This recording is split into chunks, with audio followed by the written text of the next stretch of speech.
Hey guys, Hammeh here, how's it going? Hope you're well and good. Something a little bit different today, we're going to be doing a LootCrate Gaming unboxing. So looking forward to this.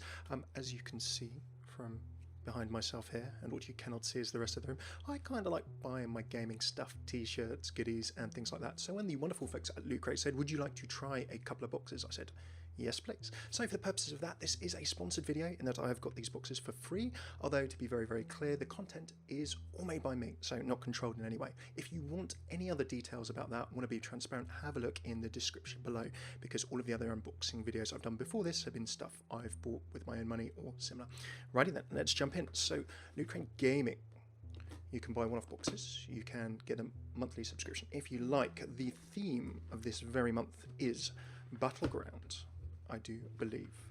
This is actually the September crate, so I'm going to be jumping on into this and seeing what we grab. It was Fallout themed, it was Gears of War themed, it was also, I do believe, Dead Rising, Battlezone, and something else as well.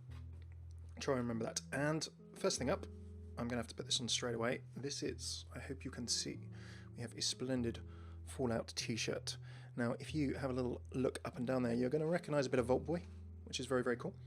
And Vault Boys galore. Now, I think that's actually special. Yeah, it's the special perks, guys. So if you take a look at those, it's all of the different illustrations that you see in various places. I recognise a few of those from Fallout 3. Confession, I've not actually played Fallout 4 yet. It's sat in the pile of Hammeh has resisted buying that game because he doesn't want it to sit in his Steam pile of shame kind of thing. But I'm really looking forward to getting stuck into that at some point. I played a lot of Fallout 3 on Xbox 360. I've actually got Fallout 3 in the Game of the Year and everything sitting in my Steam library to go through another playthrough. Really love the music from this game. The whole sort of 50s, Dear Hearts and Gentle People, all of the Galaxy News Radio, I think it was, yeah, with oh, I can't remember the DJ's name. Terrible of me. But if we have a little look at some of the perk guys there, who can I recognise? I think if you look at the very bottom there, you can recognise Sniper, which is kind of cool. Just hiding there down at the bottom. What else can I spot in terms of perks I recognise? I can't see Mysterious Stranger.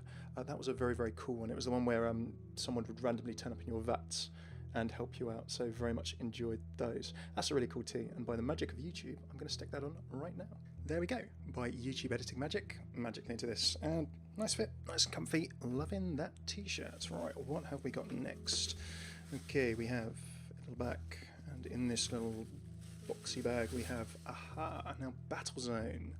You can see Battlezone just there. I'm going to spin this around, open it up. Now, Battlezone was a game before my time, even, and I'm a little bit of a dad 76 when it comes to gaming things. Battlezone was 1980, and it was actually one of the first sort of semi-kind of, people see it like being really old school VR, because although it was out before I was born, I do remember seeing it in an arcade, and it had a weird kind of periscope thing. You can see what I mean. If I can just, yes, okay, cool. I thought these were egg cups. I genuinely thought that these were egg cups to start with. Shot glasses, you have what looks like a map screen there. If I can just get rid of a little bit of a monitor style light and reflection. And then I do believe the other one is, let's have a look. We have, is that game over or is that map screen? I can't quite see. There's one is map screen and then the other is game over. But I thought those were egg cups for hard-boiled eggs. Oh dear. Shots indeed, if you're wanting Battlezone related shots. But yeah, the reason Battlezone is kind of coming back into sort of people's thoughts at the moment is because of VR. So with the periscope type attachment that you had in this arcade machine, you could kind of put your face in it as if you were commanding your tank.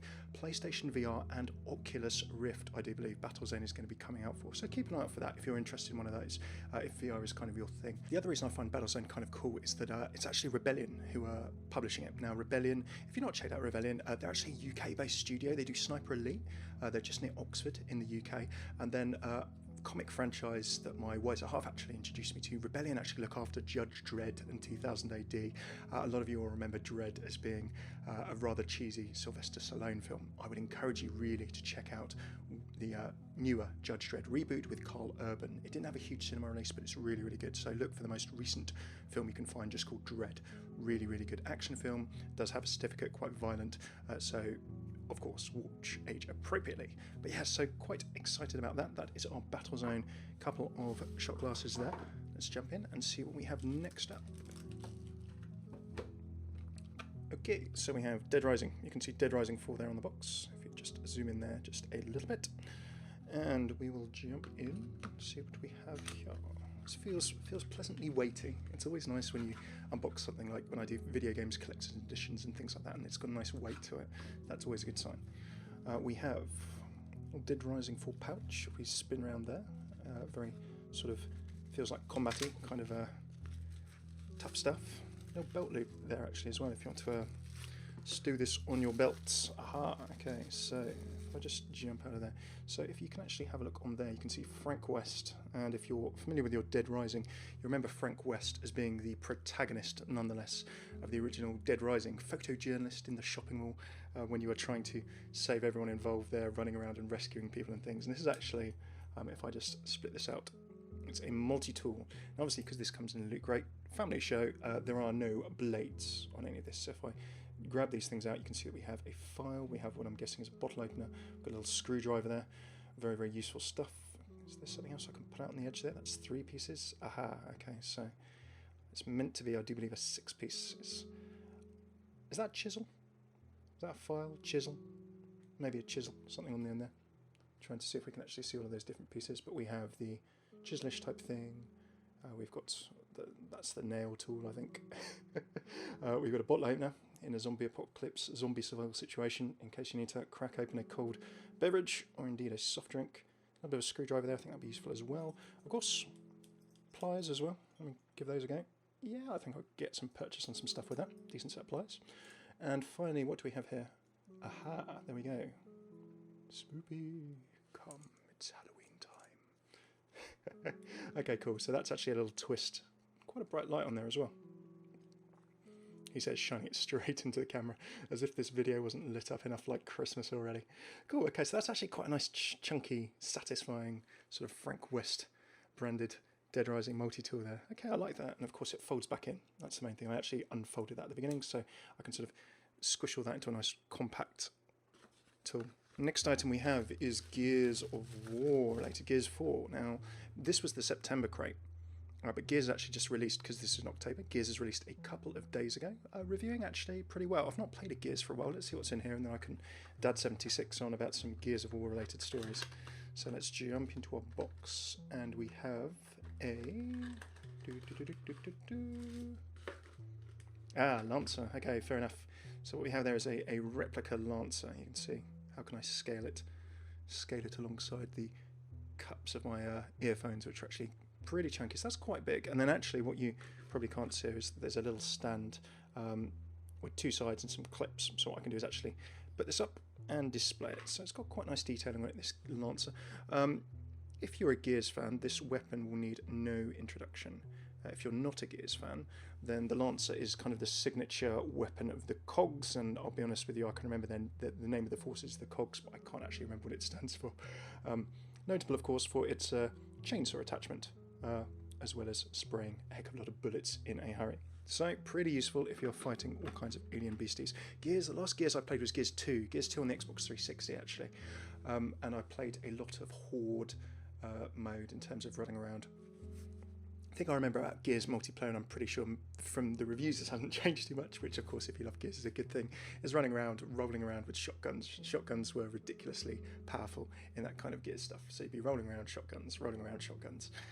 And yeah, it was good fun. It was kind of like chaotic, slightly nuts multiplayer in that kind of sense. Let's jump into what our last few bits are. So we have the customary medallion. If I just grab that out of here, always get yourself a little pin. That is the Battleground pin for this month. You can probably see it, and there we go. Aha, there you go. Zooms in and locks on. Spot on. You can see the Ace of Spades, the spade symbol on top of that. Some poor soul on some battleground in some far-flung field. Press F to pay respects. May he rest, or indeed she, rest in pieces. Okay, what have we got now? We've got the poster. So if we crack open the poster, if I just roll that on open, you'll be able to see the Battlegrounds in all of its glory. He says, panning back a little bit. There we go. So a giant piece of postage, some people under fire indeed, and of course on the back of that you always have a little description of everything that's inside. Would have helped if I had a look at that to start with. Doing this in the wrong order. And last but not least, we have kind of excited by this. You can see our freshly sealed Dark Souls. Oh, I've got a Dark Souls story. Demon Souls actually remind me. We're going to go through that in a second. So I'm going to crack this open and have a look so we can see what is inside. Demon Souls. As I open this up, I actually played this game. I actually played the first one. I played the first one on PS3. I think it was Demon Souls. Back, I'm going to say 2011 or so.